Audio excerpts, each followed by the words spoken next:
नमस्कार, मैं हूं ललित खजूरिया।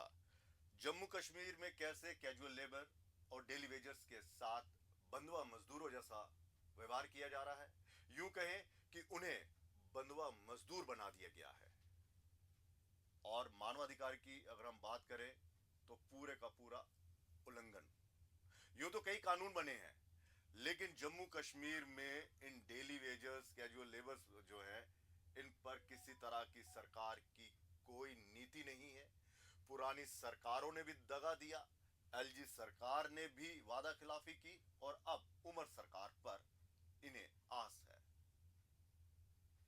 इनकी दयनीय हालत का जिम्मेदार कौन है, इसी पर हम चर्चा करेंगे। और हमने इस चर्चा में, इस प्राइम टाइम में, हमने किसी भी पॉलिटिशियन को नहीं जोड़ा है, क्योंकि ये डिबेट इन नेताओं, इन मंत्रियों, पूर्व विधायकों, पूर्व मंत्रियों, पूर्व सरकारों के लिए ये आईना होगी। और सवाल भी उठेंगे कि आप लोगों ने क्या किया। इसलिए हमने किसी को नहीं बुलाया, हमने सिर्फ उन लोगों को यहां पर आमंत्रित किया है जो इस दौर से गुजर रहे हैं, जिन्हें अपनी जिंदगी जो है वो शायद नर्क से भी ज्यादा बदतर लग रही है। बच्चे पूछते हैं, माँ बाप पूछते हैं, सोसाइटी का हर वर्ग पूछता है आजकल क्या कर रहे हैं। लेकिन सरकारें सिर्फ वादा खिलाफी। और ये डिबेट मौजूदा सरकार को भी आने दिखाएगी और पुरानी सरकारों को भी। चलिए चर्चा को आगे बढ़ाते हैं। हमारे साथ कुछ मेहमान हैं। सबसे पहले मुनीर हुसैनी, जो डेली वेजर्स हैं, और आप देखिए ये पीडीडी में थे, अपनी जिंदगी इन्होंने जोखिम में डाली, और देख सकते हैं आप इनकी हालत क्या है। सर, स्वागत है आपका। जी, मेरा नाम मुनीर हुसैन है। जी, मैं मैं आता हूं आपके पास। पहले मैं थोड़े सबको बता दूं। जी सर। राजेंद्र सिंह तेजी, जो पीएचई एम्प्लॉयज यूनाइटेड फ्रंट के मेंबर हैं। सर, स्वागत है आपका भी। नमस्कार। नमस्ते। और अखिल शर्मा, वीडीएल टीडीएल के प्रधान। नमस्कार। सबसे पहले मैं आपके पास आऊंगा मुनीर जी। जी सर। आपके साथ कब हादसा हुआ और विभाग ने आपकी क्या मदद की, और कितने सालों से आप अभी तक इस विभाग में? सर, ये मेरे साथ हादसा हुआ है 26 मार्च 2012 में। जी। मेरे साथ ये हादसा पेश आया। उस वक़्त विभाग ने कोई मदद नहीं की, कोई हेल्प नहीं की। एक कलेक्शन के तौर पे, चंदे के तौर पे मेरी बरादरी ने, मेरे वालिद मरहूम ने मेरी हेल्प की, और उसी के गम और लहर में वो चल बसे। कि आपके साथ इतना बड़ा मेरे हादसा हो गया। मेरे लड़के, मेरे बेटे के साथ ये हादसा हो गया। अब इनकी ज़िंदगी कैसे बसर होगी, बच्चों को कैसे पाला जाएगा। उसके बाद सर मैंने कोर्ट का सामना किया। कोर्ट में 2013 में मैंने रिट पिटीशन दायर की, और 14 में एक डायरेक्शन भी हुई कि इसको क्लास 4 के तहत रेगुलराइज किया जाए। अच्छा, जी जी, मेरे पास डायरेक्शन है, जजमेंट पड़ी हुई हैं। तो कुछ हुआ? कोई कोई अमल दरामद उस पर नहीं हुआ सर। फिर उसके बाद 14 में कंडेम्ड लगाई गई। कंडेम्ड का भी कोई रिस्पांस, कोई जवाब डिपार्टमेंट ने नहीं दिया। फिर 18 में उस मेरी कंडेम्ड को डिस्पोज किया गया। कंडेम्ड डिस्पोज करके उन्होंने एक पावर कमेटी तश्कील दी कि 5 आदमी की ये फैसला तय करेंगे और इनको परमानेंट करेंगे। वो पावर कमेटी मुझे नहीं पता आज इस वक्त तक कहाँ सोई हुई है, क्या किया, कुछ नहीं किया। मेरे साथ कुछ नहीं हुआ अभी तक। आज मैंने एमडी ऑफिस में हमारे जो सीनियर लॉ अफसर हैं, मैंने उनसे पूछा सर मेरी फ़ाइल है यहाँ पे, उसका क्या हुआ। तो उन्होंने चीफ ऑफिस में फ़ोन करके जो लॉ अफसर हैं वहाँ पे, उनसे पूछा जी इनकी फ़ाइल का क्या हुआ। उन्होंने कहा जी इनको कंपनसेशन दिया गया, उसके अलावा इनका कुछ नहीं हो सकता और कुछ नहीं होगा। कंपनसेशन में जो मेरा बनता था वो आधा ही दिया, आधी पेमेंट इस वक्त मेरी बच रही है, वो पेमेंट भी नहीं दी। इस वक्त मैं बहुत मुश्किल दौर से गुज़र रहा हूँ। एक बाजू नहीं है। जिस आदमी को एक नाड़ा बांधने में एक तकलीफ़ होती है, बूट पहनना है, कपड़ा पहनना है, खाना खाना है। और ऊपर से आप तो काम करते वक्त ये हादसा हुआ। बिल्कुल। मैं मैं आपके पास आऊंगा राजेंद्र सिंह जी। मतलब आप कई वर्तमान देखा, हड़ताल की आप लोगों ने, सरकार तक अपनी आवाज़ पहुंचाने की कोशिश की, पुरानी सरकारें भी आपने देखी, एलजी प्रशासन भी आपने देख लिया और नई सरकार भी देख ली। क्या ये सरकारों के ये कानों से बहरी है, आंखों से दिखता नहीं है? देखिए खजूर साहब, ऐसा है कि 94 से लेके टिल डेट 2025 तक कोई भी पीएचई में क्या लेबर डेली वेजर हो, चाहे वो 94 से कुछ लेफ्ट आउट रह गए हो, 94 से 2005 तक हों, आईटीआई हों, लैंड केस हों, एनबीसीएल हों, जितने भी कैटेगरी हमारी लगी हैं, किसी को भी आज तक रेगुलाइज नहीं किया गया। ड्यूटी के नाम पे ज़बरदस्त शोषण, परमानेंट एम्प्लॉइज जो कोई 60 साल लेता है, 50 लेता है, 80 लेता है, उसके बराबर काम है। उसके अलावा फैसिलिटी कोई नहीं, ना सोशल सिक्योरिटी, ना कोई मेंटेनेंस। 60 साल का आप हो जाओगे, आपको डिपार्टमेंट आधार कार्ड देखेगा, बोलो आज कल के बाद आपने नहीं आना। इवन तक उसे जो पेंडिंग है वो भी नहीं दिया जाएगा। उसके साथ साथ जो साथी ड्यूटी के दौरान, हम उसको डेथ नहीं कहते, उसको शहीद कहते हैं, जो शहीद हो जाए उसकी बेवा, उसके बच्चे, ऑफिसों को दर दर खजल होते थे। 2022 में 22 जून को जब हम एजुटेशन शुरू की, उसके बाद हमने काफ़ी लोगों को वो सरकार का जो उनका पेंडिंग है, सरकार ने अपनी तरफ मदद नहीं की, लेकिन जो उनका पेंडिंग वेजेस थी वो दिलवा। अभी भी कुछ लोग रहते हैं। हमारा ये कहना है कि हम सरकार से ज़्यादा कुछ नहीं मांगते, रोजी रोटी मांगते, जो हमारा हक है हम वो मांग रहे हैं। कई कोर्ट की डायरेक्शन हमारे हक में आई हैं। एलजी साहब को ये पता है। 11 नवंबर 2020 को हम एलजी साहब को राजभवन मिले थे। हमारे साथ तब के बीजेपी के स्टेट प्रेसिडेंट रविंद्र रैना जी थे, और अभी जो तीसरी बार जम्मू कटरा के सांसद बने जुगलू शर्मा जी, ये भी हमारे साथ है। इनके सामने, ये मेरा साथी पीडीडी से अखिल शर्मा भी था और भी कई साथी थे, उनके सामने वादा किया गया था कि डीडीसी इलेक्शन के बाद रेगुलर प्रोसेस स्टार्ट किया जाएगा।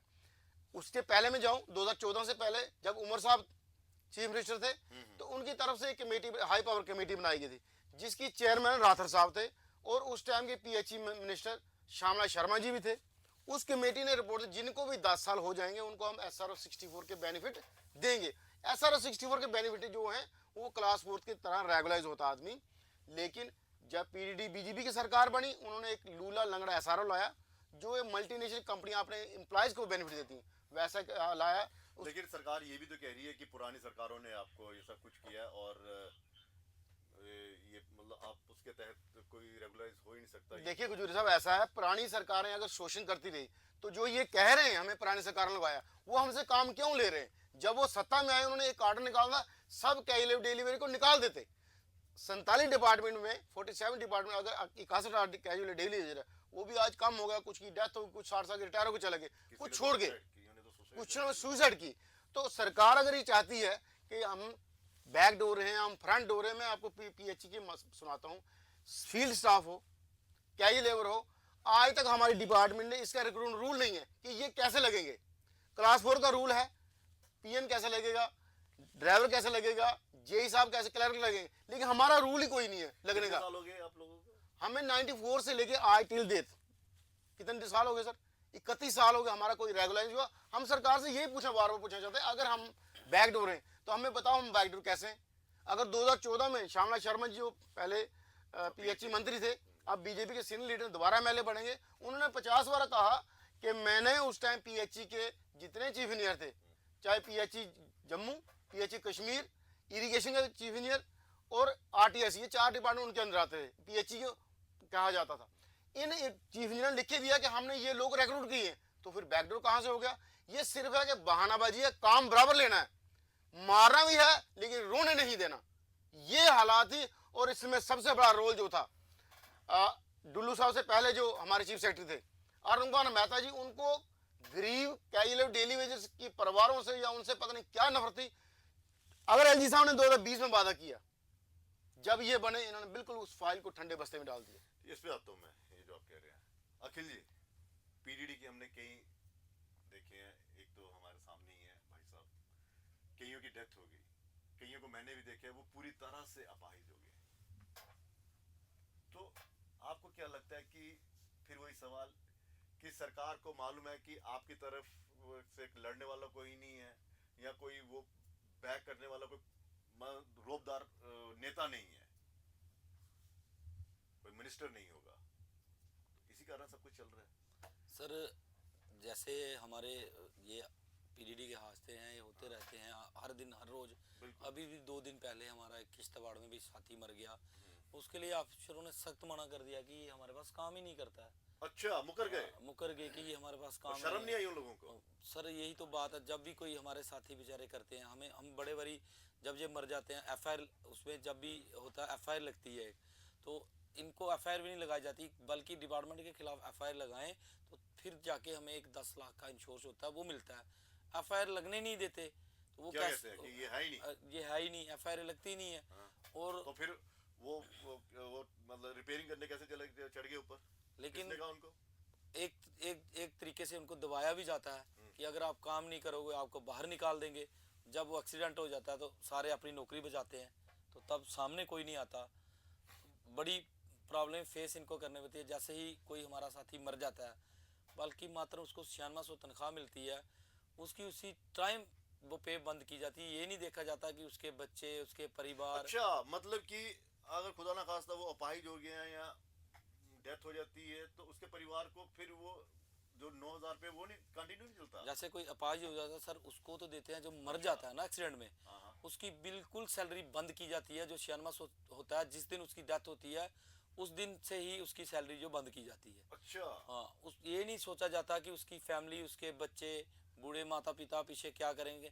बहुत सारे साथी जो हैं इसी पर निर्भर हैं, तो बहुत सारी फैमिलियां, छोटे छोटे बच्चे ऑफिस, बाद में ऑफिसरों के चक्कर काटने, कभी एमडी ऑफिस, कभी चीफ ऑफिस, कभी सेक्रेटरी, तो मतलब ये कारवां चलता रहता है हर और रोज हर बाकी दिन। आपके डिपार्टमेंट में और आपके डिपार्टमेंट की बात कर रहा हूँ मैं, तो यहाँ पे मैंने ये देखा है कि जो रेगुलर है वो मौज काट रहा है और जिंदगी जोखिम में डाल रहे हैं आप जैसे कैजुअल या डेली वेजर। तो ये फर्क नहीं दिखता? सर डिपार्टमेंट की हड्डी जो है, रीढ़ की हड्डी है, वो ये कैजुअल लेबर डेली वेजर ही है। अब करेंगे क्या, 20 साल 25 साल डिपार्टमेंट को दे दिए। अब मसला ही ऐसा हो गया। अब एक हमारी डीएलसी हुई थी 2-3 दिन पहले, 14 तारीख को एक हमारी हुई। हमारी इन्होंने क्या किया कि जब पीडीडी में एक कारपोरेशन बनी, कारपोरेशन में 109 एक एसआरओ बना, उसमें हमारा एसआरओ 381 आता है। एसआरओ 381 के तहत हम लोगों को रेगुलर करना था।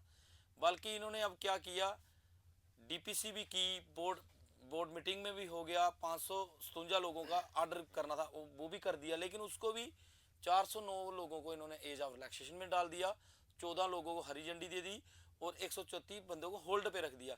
बल्कि अब जैसे मेरी उम्र 40 साल है या 42 साल है, अब मैं 42 साल का 18 साल में कभी नहीं जा सकता हूँ।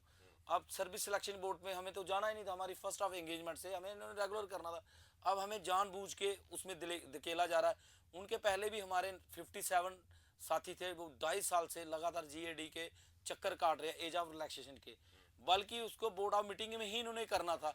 एज ऑफ रिलैक्सेशन उसको कहा जाता है कि 18 साल के पहले लगा हो, जहाँ कोई बिल्कुल अनपढ़ हो, नहीं पढ़ा लिखा हो, 8th पास हो, तो उसको नहीं। इन्होंने एक ही दरवाजे में सबको डाल दिया। अब हम 2-3 दिन से लगातार, हमने 72 घंटे की कॉल भी दी थी, हम एमडी ऑफिस में बैठे हैं, तो हम यही कहते हैं कि जो इन्होंने एजेंडा बनाया था वो एजेंडा गलत बना हुआ है, उस एजेंडे को ठीक करना। राजेंद्र जी, एक और सवाल है।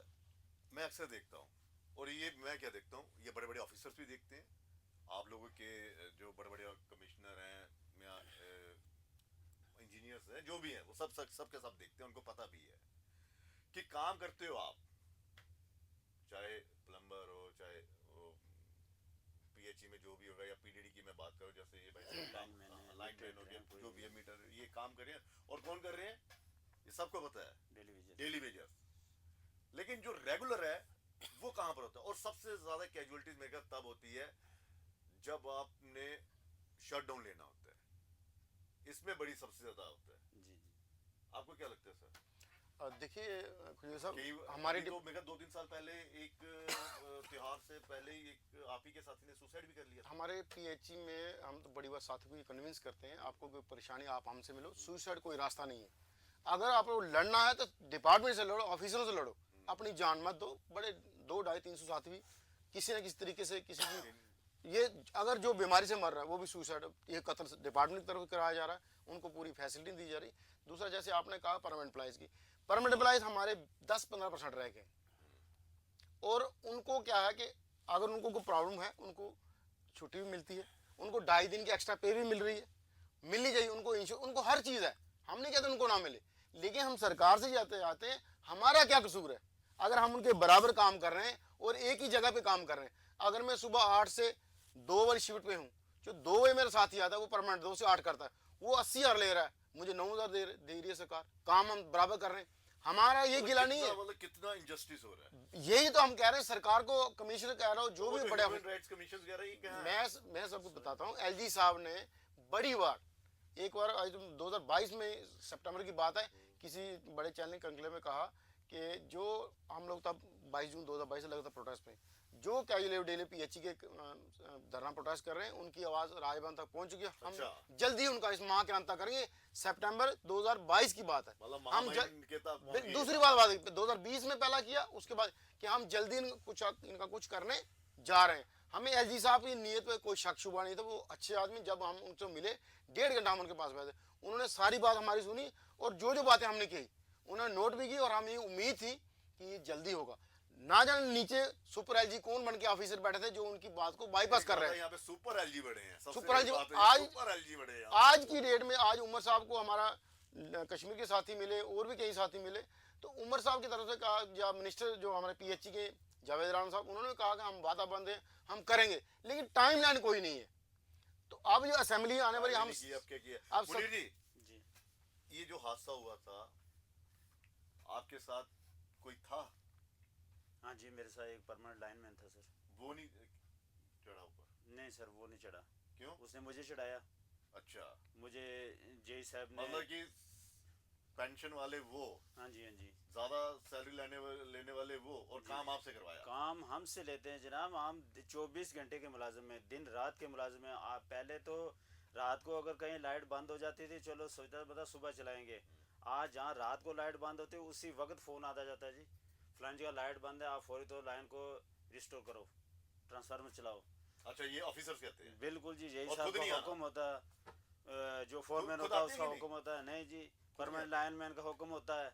उसके बाद सर मेरे साथ परमानेंट लाइनमैन था, उसने मुझे चढ़ाया, उसने मुझे कहा कि मैंने शेड डाउन ले रखा है, आप इस पे ये वाला ये बताइए। जी जी, शेड डाउन ले रखा है, तो उस आप इस पे पोल पे चढ़िए और इसको थोड़ा लाइन को मरम्मत करना है। जैसे मैं ऊपर चढ़ा और लाइन चल रही थी, चलती लाइन पे उसने मुझे चढ़ा दिया। तो शट डाउन लिया था? शट डाउन कोई नहीं लिया था सर, उसने धोखाधड़ी से मुझे चढ़ाया। उसके बाद डिपार्टमेंट ने कोई रिस्पांस नहीं, मतलब उस लाइनमैन के ऊपर कोई कार्रवाई नहीं, वो रिटायर हो गया, उसके खिलाफ कोई कार्रवाई नहीं हुई। आज भी परमानेंट लाइनमैन तो है ही नहीं डिपार्टमेंट के पास, चंद जो लोग बचे खुचे हैं वो कोई जी हुआ है तो, लेकिन मिला तो किसी को नहीं है अभी तक। अच्छा जी जी, तो आप पे जो खर्चा आया तो डिपार्टमेंट ने कोई खर्चा नहीं किया? डिपार्टमेंट ने कलेक्शन के तौर पे कुछ यही हजरात ने दिए, लेकिन वो तो होगी ना, वो तो होगी ना मदद हुई, वो तो होगी ना, आपने की, हाँ, मैंने की, उन्होंने की, वो तो होगी एक फंडिंग जो हम कर रहे हैं। सरकार की तरफ से क्या? सरकार की तरफ से मेरा एक फैसला हुआ था, लेबर कोर्ट में एक कंपनसेशन के लिए फैसला हुआ था, उसमें उन्होंने मुझे आधी पेमेंट दी, आधी पेमेंट भी नहीं दी है।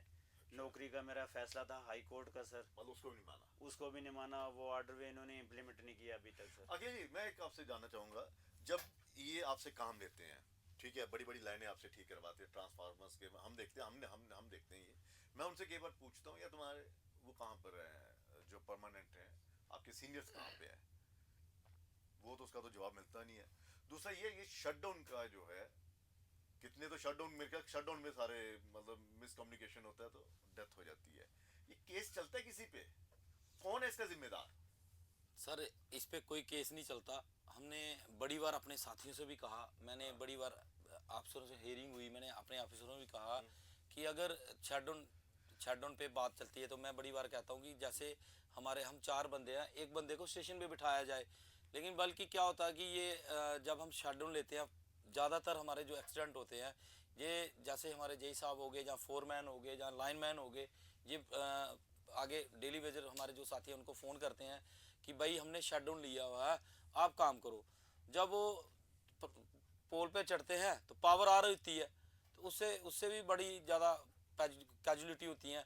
और दूसरा नंबर आजकल क्या होता है कि सर एक ही पर 1 नंबर 2 नंबर 3 नंबर 4 नंबर चल रहे हैं, तो कई बार क्या होता है कि शटडाउन लिया होता है 1 नंबर का या 2 नंबर का, उस पर कोई कौवा या कोई कुछ बैठ जाए तो तभी भी ज़्यादा एक्सीडेंट होते हैं या कोई। लेकिन बेसिकली मसला ये है कि मैंने अपने साथियों को भी ये कहता हूँ कि मैंने बड़े ऑफिसरों को कहा कि उन पे तुरंत कार्रवाई होनी चाहिए जो फ़ोन पे शटडाउन देते हैं। हाँ, मेन या यही, बिल्कुल मैं बिल्कुल। बड़ी बार कहता हूँ ये कि उन पे कार्रवाई होनी चाहिए जो फ़ोन पे शटडाउन देते ये तो हैं। कातिल हुए ना हाँ, वो। ये तो कातिल ही हुए, कातिल है क्योंकि ये। जब शटडाउन कई बार क्या होता है कि पावर हाउस में लोग फ़ोन कर देते हैं जी आप पावर इसको करो, वो किस फ़ोन पे लगे होते हैं, इतने में कोई और आ जाता है, उनको कहते हैं हमने काट दी है। जब वो बेचारा वहाँ जाता है तो पावर कट ही नहीं होती, वो जैसे ही पोल पे चढ़ता है या स्टेशन पे चढ़ता है तो नेचुरली जहाँ उसकी बाजू कट जाती है या उसकी डेथ हो जाती है।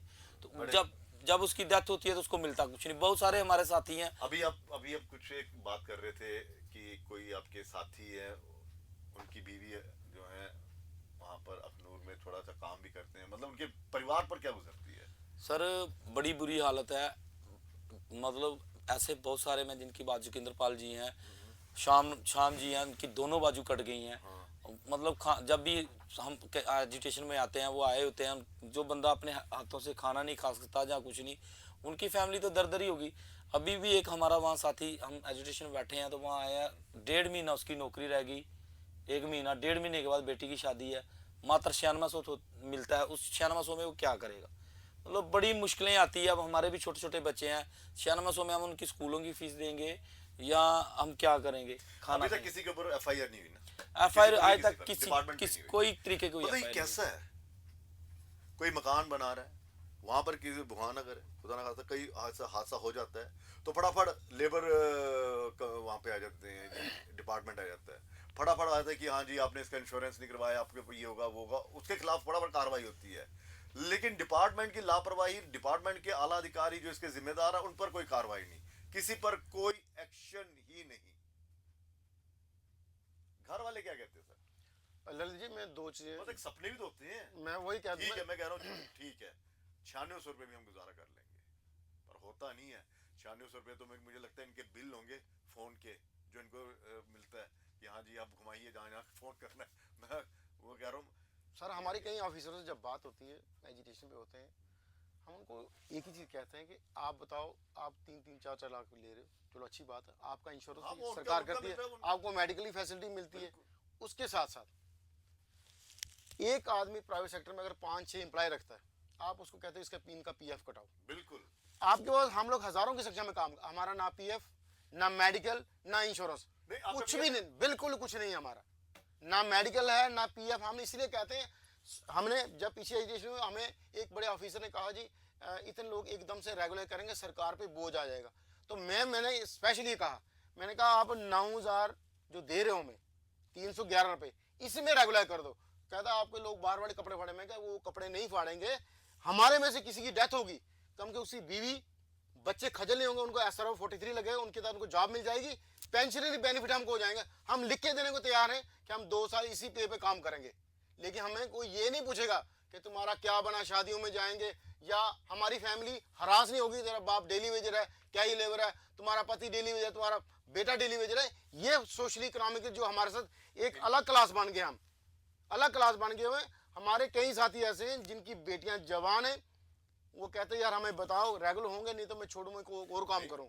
बच्चों को पढ़ाना, घर का खर्चा करना, मुझे लगता है कि डेली वेजेस तभी जी पा रहा है, यहाँ तो वो उसकी ज्वाइंट फैमिली है या फिर उसके या उनकी वाइफ। देखिए अपने खुजूर साहब अपनी ख्वाहिशें मार के क्या डेली वेज, चाहे PDD का है चाहे PHE का है, एसेंशियल सर्विस में डेली वेजर ही है क्या मैं बता रहा हूँ, हम लोग लोगों की सेवा कर रहे हैं इस उम्मीद पे, आज नहीं कल हम रेगुलर होंगे। लेकिन जो हमारे बच्चे को आज जरूरत है वो जरूरत कल नहीं रहेगी। अगर आज वो 10th में है, उसको ट्यूशन की जरूरत है, हम ना ट्यूशन पढ़ा सकते, इवन तक पूरी बुक्स प्रोवाइड नहीं कर सकते, उसके साथ बूढ़े माँ बाप को हम मेडिसिन दे सकते।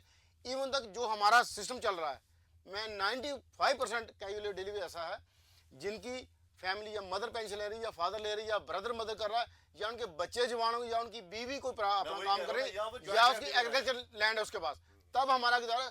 ये ऑफिसर हमारा कोई साथी अच्छा कपड़ा पहन के चल जाएगा, अच्छा। ऊपर से नीचे तक देखेंगे ये कोई और काम करता है। भाई अगर आप लोग एक डॉक्टर को परमिशन है प्राइवेट शाम को देखे, एक +2 लेक्चरर या लेक्चरर उसको ट्यूशन पढ़ाने का अधिकार है, हमारा क्या ये डेली वेजर एफिडेविट देना पड़ता है कि हम और कोई काम नहीं करते, हमें एफिडेविट देने पड़ते हैं। मतलब जो 311 रुपए प्रति बिल्कुल, लेते हैं, आप वो लिख के बिल्कुल देते हैं। आप 24 और जो लाखों रुपए की सैलरी ले रही है उनसे कोई लिखा 24/7 आप एम्प्लॉय हो गवर्नमेंट के, आप और कोई काम नहीं कर सकते, आप जियो चाहे मरो, आपको इसी 311 पर डे में काम कर रहा है। आपके बच्चे? जी मेरे 2 बच्चे हैं, 2 बच्चियाँ हैं। बच्ची को तो मैंने शादी करवा दी, आगे पीछे बरादरी निदाएं में मदद की, हेल्प की। बच्चे मेरे पढ़ रहे हैं। वो भी कहते तो होंगे कि पिताजी आप बच्चे यही कह रहे हैं जी हमें उनके तो अपने सपने अपने सपने हैं जी, वो टाइम से उन्हें हम किताब बुक्स पेन नहीं दे सकते, वो भी डिमांड कर रहे हैं जी हमें कोई अच्छा फ़ोन लेके दो जी, आप कब पक्के होगे जी, आपको सैलरी परमानेंट सैलरी कब मिलेगी जी, जी हमें बाइक लेके दो, हमें ये दो वो दो। हम बच्चों की ख्वाहिश पूरी नहीं कर सकते, करने वाला रब्बे जुल जलाल है, अल्लाह मालिक है, सब पे करम करे। लेकिन हम ये कहते हैं कि अगर हमारी ज़िंदगी बर्बाद हो गई है सर, तबाह हो गई है, लेकिन हमारे बच्चों का फ्यूचर ख़राब ना हो, हम भी अपने बच्चों को पढ़ा लिखा सकें तो अच्छे स्कूलों में। सैलरी तो ज्यादा हो ना फिर इसीलिए हम गवर्नमेंट से ये निवेदन करते हैं, गुजारिश करते हैं। वो कहाँ पे क्या के लिए जो कह रहे हैं कि जम्मू अब जेके यूटी में 600 रुपया होता नहीं 700 रुपया पर डे के हिसाब से भाई जम्मू यूटी बन गई है। अब डेली जो वेजर्स हैं या जो दिहाड़ी जिसे कहते हैं वो इससे कम नहीं हो। अभी आप तो इससे आधी ले रहे हो। इन्होंने लद्दाख भी एक जम्मू का हिस्सा ही था। लद्दाख ड्यूटी बनते ही उनको 600 रुपया दिहाड़ी जो है अच्छा वहाँ पे लागू हो गई है। स्किल्ड वहाँ पे लागू है। जम्मू और कश्मीर में ही ये लागू नहीं है स्किल्ड। अभी आपकी वो 600 रुपए वाला यहाँ लागू नहीं हुआ। जम्मू में नहीं हुआ, मिनिमम वेज एक्ट वो वहाँ लागू हो गया। लद्दाख में वो ले रहे हैं, लेकिन जम्मू में ड्यूटी तो सेम ही है, लेकिन जम्मू में नहीं ले रहे, वहाँ ले रहे हैं। जब आपकी जॉब लगी थी खुश हो गए जी हम, परिवार वालों ने परिवार वाले खुश हो गए जनाब कि जब हमें ये पीछे सैलरी मिली, उन्होंने कहा जी बस ये परमानेंट हो गए। हमने भी मिठाइयाँ बांटी जी घर में, बड़ी खुशियाँ मनाई कि हम परमानेंट हो गए। डिपार्टमेंट हमें बस ऐसे झूठे आश्वासन देते रहे जी, अफसर गवर्नमेंट की तरफ से ये झूठे रिस्पांस आते रहे, बस आज नहीं कल कोई सरकार नहीं, कोई सरकार नहीं जनाब। कोई उमर साहब कांग्रेस नहीं, कोई एनसी कांग्रेस नहीं, कोई पीडीपी बीजेपी, ये जो जितनी भी सरकारें आई हैं, कोई एलजी नहीं, कुछ नहीं। जितनी भी सरकारें आई हैं, हमारा सब सरकारों से हमारा नाराज़गी का इजहार करते हैं। हम किसी ने हमारे देख रेख नहीं की, हमारा किसी ने हमारे मुतालबात को हल नहीं किया, हमारे मसाइल किसी ने नहीं देखे सुने। आज जो काफ़ी अरसा के बाद जो रियासत जम्मू कश्मीर के अंदर सिविल सरकार बनी है उमर साहब की, उमर साहब ने इलेक्शन से पहले ही कहा था जी कि हम सबसे पेनल्टी पे हम टेलीविजन को परमानेंट करेंगे। एक बार हमारी सरकार तो आने दो, हमारी सरकार को आने दो, हम टेलीविजन को परमानेंट करेंगे, उसके बाद फ्री में राशन देंगे, सिलेंडर देंगे। लेकिन सर अभी तक वो झूठे वादे रहे। कोई सोशल एक्टिविस्ट आपके लिए लड़ा, कोई वकील आपके लिए लड़ा, कोई नेता आपके लिए लड़ा? क्योंकि आजकल मैं देख रहा हूँ कि सोशल एक्टिविस्ट वकील जो है वो सड़क पर आ गए हैं। एक युवा सुसाइड कर लेते हैं, कह रहे हैं कि पुलिस ने बहुत प्रताड़ित किया, उसके जस्टिस के लिए सड़क पर उतर रहे हैं, कह रहे हैं कि ये मर्डर है। और यहाँ पर मर्डर हो रहे हैं, सुसाइड पर सुसाइड कर दी गई, लेकिन एक भी एक्टिविस्ट, एक भी वकील, एक भी नेता इनके लिए नहीं लड़ा। आप सुनते होंगे ना, देखिए उसने सुसाइड कर ली, पूरे का पूरा जत्था जो है सड़क पर आ गया। और आपके लोगों ने, आपके कितने साथियों ने सुसाइड कर ली, कितने लोग आपके डिपार्टमेंट की लापरवाही से, वो मर्डर ही तो है। बहुत सारे टॉर्चर, अगर आप टॉर्चर पर कह रहे हो तो फिर क्या? मैं सर इसीलिए बता रहा हूँ कि बार एसोसिएशन ने 2-3 बार हमें अपने वहाँ पे बुलाया, जब सिविल सोसाइटी की उन्होंने मीटिंग की, हमें भी मौका रख दिया अपनी बात रखने का। उसके अलावा जब हमने एजुटेशन शुरू की, वो यंग लायर एसोसिएशन भी और जो बड़े बार एसोसिएशन, ये हमें समर्थन देने आए। और इवन तक हमें एक बार जब महाराजा हरि सिंह छुट्टी के लिए युवा राजपथ लड़ रही थी, तो हमने भी एक दिन पहले कहा हमारा पूरा समर्थन रहेगा, हम भी 2-2.5 हज़ार का डेली वे लेके आएंगे। तो हमें गेट पुलिस ने बाहर से बंद कर दिए। तो फिर बाहर के लोग आए, 100-150 वकील आए, उन्होंने गेट खोला, उनके साथ हमें मदद हर तरीके से देने को तैयार, चाहे सोशल एक्टिविस्ट लीडर। लेकिन हमने अपने प्लेटफार्म में किसी पॉलिटिकल लीडर को आज तक नहीं आने दिया। 22 जून 2022 से आज तक 3 साल होने लगे। उसके अलावा मैं आपको एक चीज़ और बड़े मज़ेदार सुनाऊँ। जब हम बड़े परेशान हो जाते हैं, हमारा एक साथी है, हम इस माहौल को हल्का करता है, वो कहता है यार सरकार हमसे झूठ बोलती है, हम बीवी बच्चों से झूठ बोलते हैं, हम वो हमें लार लगाती है, हम अपने बीवी बच्चों को लगाते हैं। अच्छा कोई चीज़ लेनी है, वो बस सरकार होने वाला हम रहेगा, आपको ये चीज़ें पूरी कहते लेकिन कहते कहते मतलब 25 साल हो गए। नहीं, ये लोग तो आपके फेवर में आए ना, बिल्कुल आने चाहिए। बिल्कुल नहीं, सर, आते हैं ये लोग। जैसे बार की मैंने बात की, या और भी सोशल ऑर्गेनाइजेशन, जैसे हमने तब आह्वान किया था। नहीं कभी बैठे बिल्कुल भूख हड़ताल पे? नहीं, भूख हड़ताल पे नहीं बैठे, बस यही लेकिन तो हमें है। समर्थन देने आए। समर्थन क्या होता है? सम- समर्थन तो मैं यहाँ से आपको दे दूंगा। समर्थन देने आए, क्यों जी? लेकिन ये है कि समर्थन क्या होता है सर? जी बात ये समर्थन ये आज है, मैं तक वही कह रहा हूँ ना, कि बात- बैठे ना आपके साथ। सरकारें आती हैं, सरकारें जाती है, ये जो पा- नहीं, ये जो सोशल एक्टिविस्ट, ये जो वकील और बिरादरी, ये कभी बैठी है आपके साथ? कोई नहीं बैठा। अगर ये बैठते तो आज तक हमारा मसला हल हो जाना था। आज ये तक जो है। हमारा मसला है ये हल होना था। बिल्कुल। आज तक हमारे साथ कोई नहीं आया, सही दिल से कोई नहीं आया। अगर दिल से हमारे साथ ये आते तो तभी होता। पॉलिटिशियन आज सरकारें हैं, एनसी सरकार थी तो हमारे एनसी सरकार में भी पीडीडी के लोग परमानेंट किए थे। उन्होंने उस टाइम कहा था कैबिनेट डिसीजन हो गया 2010 तक इनको रेगुलर किया जाएगा। वही जो 800 लोग परमानेंट हुए, सरकार चली गई। उसके बाद पीडीपी बीजेपी की सरकार बनी, उसमें भी इन्होंने कहा, बड़े वादे किए कि हम जैसे ही हमारे सरकार बनेगी हम आपको, बीजेपी की सरकार में भी ये कहा गया कि हमारे जब सरकार आएगी हम आपको रेगुलर करेंगे। आज तक वहाँ भी नहीं हुआ। अब एनसी की दोबारा सरकार आ गई, कुछ नहीं। एलजी साहब ने खुद पीडीडी के 12,000 डेली वेजरों के लिए ट्वीट किया था 21 और 22 में कि हमने पीडीडी के 12,000 लोग रेगुलर कर दिए। आज वही 12,000 लोग सड़कों पे हैं। क्या रेगुलर नहीं हुए? अभी वो सड़कों पे ही है। हमारा खुद का एसआरओ 381 है, उसमें उन्होंने कहा है जी एसआरओ 300 मतलब हर जो है फिरकी दे रहा है। हाँ, एसआरओ 381 के तहत जो पोस्टें होंगी, चलिए जैसे ठीक है, एक आखिरी सवाल, किस तरह से आप अपनी जिंदगी को देख रहे हैं, भविष्य क्या है, और समाज में क्या लगता है आपको कि किस तरह से वो देखते हैं आपको? जी समाज में तो इंशाल्लाह जो है वो अच्छा है।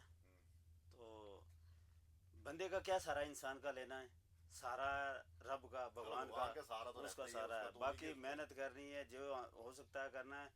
लेकिन हमें ये बहुत बड़ा दुख है कि हमारे ये बाल एक टाइम में काले थे, आज सफ़ेद हो चुके हैं। इसी डिपार्टमेंट में हम इसी तरह रिटायर हो जाएंगे। लेकिन इस हुकूमतों, इन जो दौरे हुकूमत है या पिछली सरकारें, इनको शर्म नहीं आया, आएगी भी नहीं। वो इनको शर्म आएगी भी नहीं। मैं खजूर साहब आपको एक छोटी सी बात सुनाता हूँ। पीडीडी हुए तो पीएचई हुए, बिजली वाले हुए या पानी वाले हुए, अगर हम सुबह पानी की सप्लाई देंगे तो जितनी पब्लिक है वो कहते हैं बहुत अच्छे लोग हैं। अगर शाम को सप्लाई बंद हो जाए या लाइट बंद हो जाए, वही लोग फिर उल्टे तरीके से आ जाते हैं। और आप जानते हो क्या बोलते हैं। तो हमें रोज जीना पड़ता है और रोज मरना पड़ता है, रोज बिल्कुल गाली खाने तैयार, और रोज अपनी कहते हैं ताजी कमानी और ताजी खाने वाला सिस्टम है। लेकिन सरकार, जो लोग बैठे हैं सरकार में हाई पोस्टों, बड़ी पोस्टों पे, उनकी लिप सर्विस है, जबान से मीठा बोलते हैं, हाथों से कुछ नहीं करते हमारे लिए। और जब आप जाते हो कहीं फंक्शन वगैरह में, तो आपको जब- लगता है कुछ ऐसा? सर फंक्शनों में ये मेरे साथी, हम मैक्सिमम जितनी फंक्शन अवॉइड किए जाते हैं। एक तो आज को पता है आज के समाज में आपको गिफ्ट बरतना पड़ता है, सिस्टम देना। वो हमारे 9,000 में हम बच्चों को खाना दें, उनकी एजुकेशन करें, अच्छा कपड़ा पहने, या फंक्शन में जाए, समाज से कटे हुए हैं। और अगर आप चले गए फंक्शन में अच्छे कपड़े पहनकर, कहीं फिर- आपका ऑफिसर वहां पे आ गया, वो कहेगा जी ये देखो जी, ये तो यहाँ पे दावतें उड़ा रहे हैं। बिल्कुल सर, इसलिए मैंने कहा हम अलग कैटेगरी बने। ये जो एमएलए हैं, अभी आपने देखा एमएलए बाद में बने, 1.5 लाख इनकी सैलरी हो गई। गाड़ियों के चक्कर में इन्होंने सरकार बनाई। डेली वेजर का अभी तक किसी ने भी नहीं सोचा, डेली वेजर वहाँ का वहाँ ही है।